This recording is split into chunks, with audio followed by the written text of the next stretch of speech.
இயேசு உங்களை நேசிக்கிறார். பிரியமானவர்களே, இந்த நாளில் ஆண்டவர் நம்மளோடு பேசும்படியாய் வேதத்திலிருந்து ஒரு 3 வசனங்களை கூட வாசித்து ஆண்டவர் நம்மளோடு பேசுகிற கற்றுக் கொடுக்கக்கூடிய காரியத்தை பார்ப்போம். அது ரோமர் புஸ்தகம் 10வது அதிகாரம் 1, 2, 3 வசனங்கள் இப்படியாக சொல்லுகிறது. சகோதரரே, இஸ்ரவேலர் ரட்சிக்கப்பட வேண்டும் என்பதே என் இருதயத்தின் விருப்பமும் நான் தேவனை நோக்கி செய்யும் விண்ணப்பமாய் இருக்கிறது. தேவனை பற்றி அவர்களுக்கு வைராக்கியம் உண்டென்று அவர்களை குறித்து சாட்சி சொல்லுகிறேன். ஆகிலும் அது அறிவுக்கெட்டாத வைராக்கியம் அல்ல. எப்படி என்றால், அவர்கள் தேவ நீதியை அறியாமல் தங்கள் சுய நீதியை நிலைநிறுத்த தேடுகிறபடியால் தேவ நீதிக்கு கீழ்ப்படியாது இருக்கிறார்கள். விசுவாசிக்கிற எவனுக்கும் நீதி உண்டாகும்படியாக கிறிஸ்து நியாயப்பிரமாணத்தின் முடிவாய் இருக்கிறாரே. பிரியமானவர்களே, அப்போஸ்தலனாகிய பவுல் கொரிந்து ரோமருக்கு எழுதும் பொழுது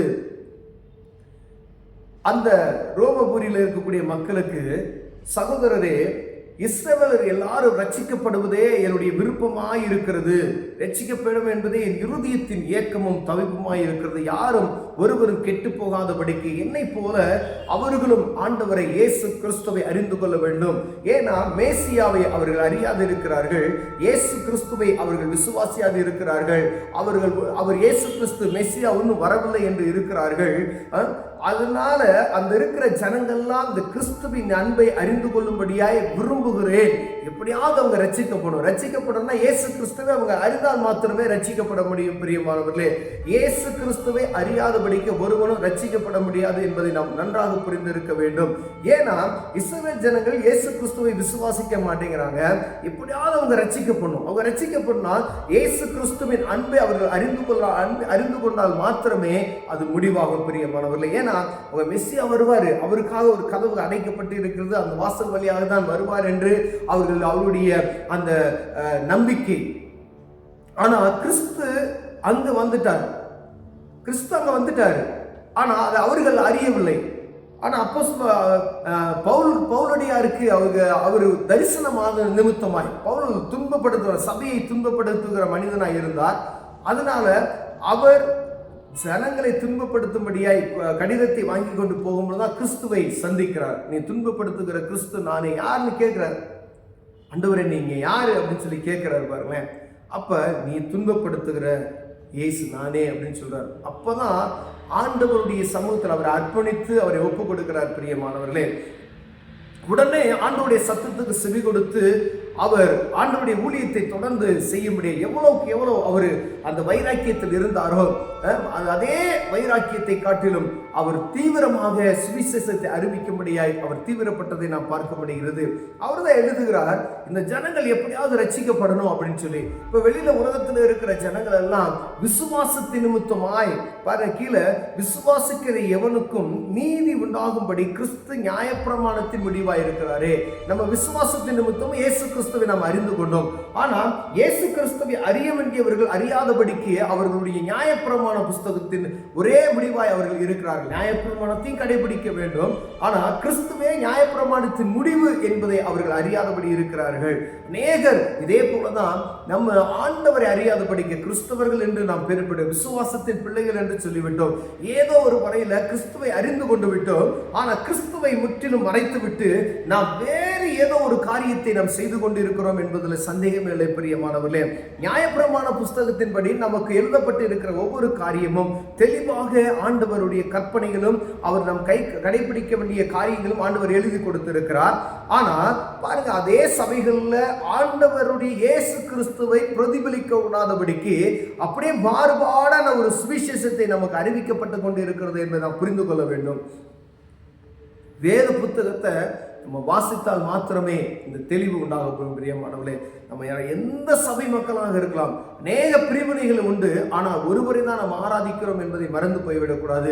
அநேக பேர்கள்ல ஆலயங்கள் உண்டு, ஆனால் இயேசு கிறிஸ்துவை மாத்திரமே நம்ம ஆராதிக்கிறோம் என்பதை மறந்து போய்விடக்கூடாது.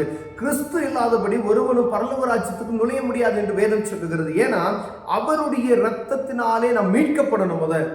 ஏன்னா உலகத்தில் இருக்கிற எல்லா மனுஷனும் பாவத்தில் இருக்கிற நிமித்தமாய் இயேசு கிறிஸ்துவின் இரத்தத்தினால் நான் கழுவப்பட்டால் ஒழிய என்னை அன்றி ஒருவனும் பிதாவினிடத்தில் வரான் என்று சொல்லப்பட்ட அந்த வார்த்தை அந்த தீர்க்க தரிசனமான வார்த்தை இயேசு கிறிஸ்துவே சொல்லுகிறார், என்னை அன்றி ஒருவனும் பிதாவின் இடத்தில். அப்ப இயேசு கிறிஸ்துவனுடைய நாமத்தை அறிந்தால் மாத்திரமே வானவத்தையும் பூமியும் உண்டாக்கின தேவனை அறிய முடியும். பாருங்க, பிதா குமாரன் பரிசுத்த திரியேக நாமத்தை நாம் அறிந்திருக்க வேண்டும். அப்படின்னா பாவ மன்னிப்பின் நிச்சயத்தை நம்ம முதல்ல பெற்று இருக்க வேண்டும்.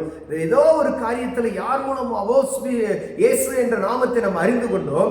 ஆனா இயேசுவை விட்டு நாம் மற்ற காரியங்களை எல்லாம் செய்தோம் அப்படின்னா ஒரு பிரோஜனமும் அற்று போய்விடும். பிரியமானவர்களே, இஸ்ரவேல் ஜனங்கள் அவருடைய காரணம் தேவனை பற்றி அவர்களுக்கு வைராக்கியம் உண்டு. அவர்களை குறித்து சாட்சி சொல்லுகிறேன், கடவுளை குறித்து தான் வைராக்கியம் அவர்களுக்கு உண்டு. ஆனா ஆகிலும் அது அறிவுக்கேற்ற வைராக்கியம் அல்ல. அது புத்தியீனமான ஒரு வைராக்கியம், அது புத்தியுள்ளது கிடையாது அப்படின்னு சொல்றாரு. வைராக்கியம் உண்டு, ஆனா அந்த வைராக்கியத்துல அது அவங்க சிந்தனைக்கு அப்பாற்பட்டதான ஒரு காரியத்தை அவர்கள் செய்து கொண்டிருக்கிறார்கள் என்று சொல்லப்படுகிறார். பிரியமானவர்களே, இன்றைக்கு வரைக்கும் அது அவர்கள் தான் அப்படிதான் செய்றாங்க.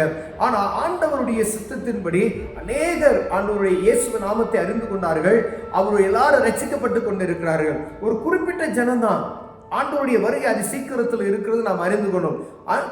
ஒரு குறிப்பிட்ட ஜனம் இஸ்ரவேல் ஜனம். ஆனா இந்த ஜனம் ஆண்டவர் ஒரு நொடி பொழுதில் அவர்கள் இருதயத்தை மாற்ற வல்லமையுள்ளவராக இருக்கிறார். சுத்தி இருக்கிற ஜனங்கள் நாம் எல்லாரும் இயேசுவை அறிந்து கொண்டு ரட்சிப்பின் பாதையில சரியாய் நடப்போம் எனால் ஒரு நொடி பொழுதுல இந்த ஜனங்களை இயேசுவை அறிகிற ஒரு வைராக்கியத்தை உண்டாக்கி விடுவார். பிரியமான அவரால் முடியாத ஒன்று காரியம் இல்லை. ஒரு நிமிடம் அவர்களுக்கு ஆண்டவர் யார் என்பதை காட்டிக் கொடுத்து விடுவார். பிரியமானவர்களே, அப்ப இஸ்ரவேல் ஜனங்கள் ரட்சிக்கப்படுவது அவ்வளவு விருப்பமாய் இருக்கு என்று அப்போஸ்தலர் எழுதுகிறார். அதே போல நம்ம வெளியில இருக்கிற எல்லா ஜனங்களும் நம்ம எச்சரிக்கையா இருக்கும்படியாக ஆண்டவர் நம்மளோட இருப்பார். ஏன் அப்படின்னா அவர்கள் ரட்சிக்கப்படுவது ஒரு நொடி பொழுதுல மாறிவிடும். ஆனா சுத்தி இருக்கிற ஜனங்கள் நாம் எல்லாரும் ஆண்டவருக்கு கொடுக்க வேண்டிய கனத்தை நாம் கொடுக்கிறோமா? அவர்களை போல நாமும் புத்தியீனமான ஒரு காரியத்தை செய்துகிறோம். வைராக்கியம் எனக்கு இருக்கிறது. இந்த வைராக்கியம் கிறிஸ்துவின் மேல இருக்கிறதா இல்ல மத நம்பிக்கையின் மேல இருக்கிறதா என்று பார்க்கும்படி ஆண்டவர் விரும்புகிறார். என்னுடைய வைராக்கியம் ஆண்டவர் மேல இருக்கணும். பயபக்தி ஆண்டவர் மேல இருக்கணும். ஏதோ மதத்துக்காக வைராக்கியம் பாராட்டுகிறது, சமாதானத்தை கெடுக்கிறது, அப்படிப்பட்டதான காரியம் அல்ல. ஆண்டவர் மேல இருக்கிற அந்த வைராக்கியம் அவருக்கு எனக்கும் அவர் பரிசுத்தம் உள்ள தேவன் என்பதை உணர்ந்து அவருக்கு பயந்து நடக்க வேண்டும். நம்முடைய காரியங்கள்லாம் முன்மாதிரியே இயேசு கிறிஸ்துவின் அன்பை வெளிப்படுத்துகிறதா இருக்க வேண்டும். அப்பொழுது நாம் ரட்சிக்கப்பட்டதற்கான முன் உதாரணமாய் இருக்கும். மற்றவர்கள் ரட்சிக்கப்படுவதற்கு நம்முடைய முன் உதாரணமாய் இருக்கும்.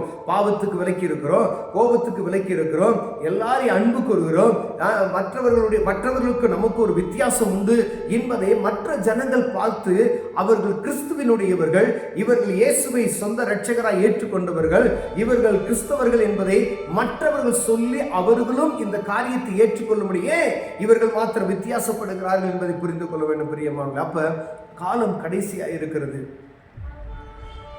தேவனை பற்றி அவர்களுக்கு வைராக்கியம் உண்டு. அவர்களை குறித்த சாட்சி சொல்கிறேன். ஆகிலும் அது அறிவுக்கேற்ற வைராக்கியம் அல்ல. அது போல நம்முடைய வைராக்கியம் மத நம்பிக்கையின் மேல் இல்லாதபடிக்கு ஆண்டவர் மேல இருக்கணும்னு சொல்லி விரும்புகிறார். பிரியமானவர்களே, ஒருவேளை நம்ம ஏதோ மதம் அப்படின்ற ஒரு காரியத்தை அப்பாற்பட்டு இயேசு வானத்தையும் பூமி படைத்த சர்வ வல்லமையில் தேவனுக்கு அஞ்சு நடக்கிற இருதயம் உள்ளவர்களாய் காணப்பட்டோமே. ஆனால் ஆண்டவர் நம்மளை ஆசீர்வதிக்க வல்லமையுள்ளவராக இருக்கிறார். கண்களை மூடுவோம், ஜெபம் செய்வோம். அன்பின் தகப்பனே, ஆண்டவரே, உண்மை அறிகிற ஞானம் ஆண்டவரே எங்களுக்கு தாங்க. ஆண்டவரே, வைராக்கியம் எதில் இருக்க வேண்டும்? ஆண்டவரோடு இருக்கிற அந்த காரியத்தில் வைராக்கியம் இருக்கணும்னு நான் செபிக்கிறேன். இயேசுவின் நாமத்தில் நான் ஒவ்வொருவருக்கும் உண்மை பற்றிக் கொள்கிற இருதயத்தை தாங்க. காலம் கடைசியா இருக்குது, அதுக்கு ஏற்றாற் போல நடந்து கொள்ள உதவி செய்யுங்க. இயேசுவின் நாமத்தில் பிதாவே, ஆமென்.